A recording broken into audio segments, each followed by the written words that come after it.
দুর্নীতির অভিযোগে আবু হোসেন মারফুল্লাহ নামের এক প্রবাসী বাংলাদেশিকে দেশে ফেরত পাঠিয়েছে কুয়েতের বাংলাদেশ দূতাবাস। স্থানীয় আইনশৃঙ্খলা রক্ষাকারী বাহিনীর তদন্তে দূতাবাসের সেবাগ্রহীতাদের কাছ থেকে বিভিন্ন সেবার নামে অবৈধভাবে অতিরিক্ত অর্থ আদায়ের অভিযোগ প্রমাণিত হওয়ায় আবু হোসেন মারফুল্লাহর বিরুদ্ধে এ শাস্তিমূলক ব্যবস্থা গ্রহণ করা হয়।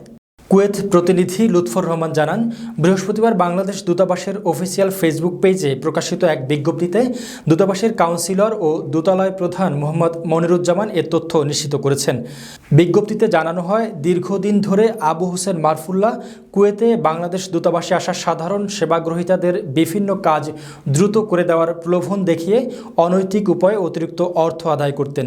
দূতাবাসের পক্ষ থেকে তাকে একাধিকবার এ ধরনের অনৈতিক কার্যকলাপ থেকে বিরত থাকার জন্য সতর্ক করা হলেও তিনি তাতে কর্ণপাত করেননি।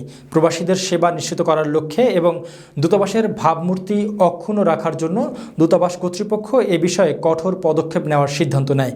এর পরিপ্রেক্ষিতে গত 16 জুন দূতাবাস কর্তৃপক্ষ তাকে কুয়েতি আইনশৃঙ্খলা রক্ষাকারী বাহিনীর হাতে সোপর্দ করে।